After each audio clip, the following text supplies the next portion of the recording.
A really popular, really well-made email finding tool is called Hunter.io. Let's go ahead and go to that site right now. I love Hunter because it really does a lot for a little money. If you go on over to the pricing tab, you'll see you have a free plan that gets you 100 emails every single month, which is a great value. If you want to pay for their starter plan, $49 a month, it gets you 1,000 emails. So this is a really good price for some stuff that's really valuable for your business. Okay, let's go back to the main site. This main site is for if you want to have a company mention you, let's say you really want to get your startup in TechCrunch. You can go ahead and type in just the domain, see it automatically completes. So let's do techcrunch.com. And what that's going to do is it's going to pull up the emails that it has found most commonly, most likely to be working. So let's see, okay. We've got this first email, verified, verified, verified. It has this check mark. What you're going to see up top here is the most common pattern that Hunter has identified for the different formats. A very big company like a bank or the like will often strictly follow this pattern more or less. Smaller startups can have, just a first name for someone very important, a first and a last name for later hires, etc., etc. But this pattern is nice for getting a feel for how most, or at least the plurality, work. To the right of each person's email, you can see where Hunter is getting this information from. So right here we see 10 sources on this first one, and this gives you the different websites that have used this person's email address just as it's stated here. I find that that's helpful because if a ton of sources are using that email, especially if one of those sources is the person themselves, that's really good evidence that this is a worthwhile email. Now, of course, you don't have to do a scattershot approach. Anyone at TechCrunch, if you want to find someone in particular, you can drill down and find a particular person at TechCrunch. I'm just going to show you. I'm sure it'll find it because it's right here in the all-encompassing search. But just to show you what it looks like, we're going to put this guy, John, right here, just to show you what it's going to look like. It's going to be very similar. Okay. Found him 8 times on the web.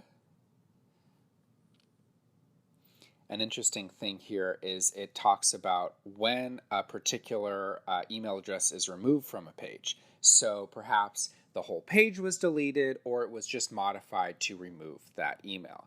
So we see there's only one page remaining out of the total of 8 times it was at one point published. And we see that page is from 2016. So, okay, that's already a few years old. Do people change their email addresses that often? No, probably not, but it's something to keep in mind. Okay, if we scroll up, if you go to Finder, this takes us basically to that same thing we just did if you want a particular person at a particular company rather than a scattershot approach. Verifier is very useful if you have an email address that you think is accurate but you're not quite sure. You can go ahead and use this verifier tool to double check and get Hunter's take on whether or not this is valid. Let's give this a try. Let's say not likely real at techcrunch.com, then go over to verify. Okay, what does this say? Risky email address. This email address cannot be verified with certitude. It says confidence score 72%. Okay, so what does that really mean? Well, if we go over to email status, it's saying accept all. So what that's saying is this is an email address that you can make up any old thing you want and it'll probably accept it and redirect it to some catch-all address that maybe, every now and then someone will check. But the important thing is to note, it says it's a risky email address and the confidence score is below my personal favorite threshold of 80%. It also says, as expected, we couldn't find this email address publicly available on the web. No one's mentioning this on a blog post, etc. So this is not a good candidate for your list. There's a bulk upload. there's a section where you can find email addresses in bulk. You can upload a whole bunch of domains. You can verify people's email address. You can find the email addresses of a whole bunch of people from a list of names and companies. This is all very good if you're going through, say, news articles about a similar niche to what your startup is in or your website or other service. You can find a ton of people, put them all in a list, and quickly upload them. If you click Email Finder, New Bulk, you can give this a name, May articles about cloud storage, whatever you like. And you can upload a CSV file with first name, last name, or just a full name in one column, as well as the domain name. And this will get you a whole bunch of emails. The Leads tab will let you sort of make almost a mini CRM.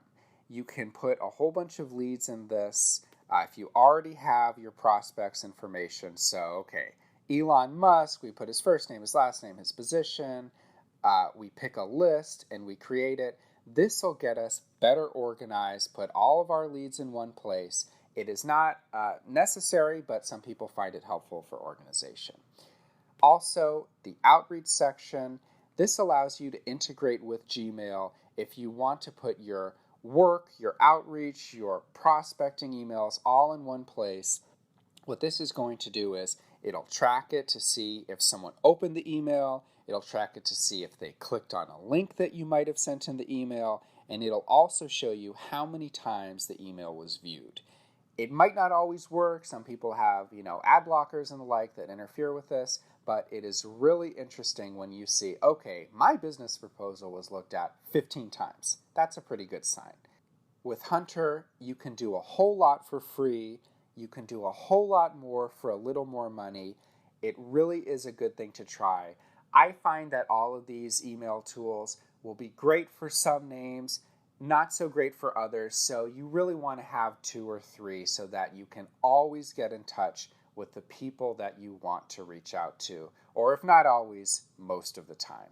So if you're on a shoestring budget, you want to put these email addresses and names into Hunter first. I think there's a good chance that you'll get a good result for not that much money.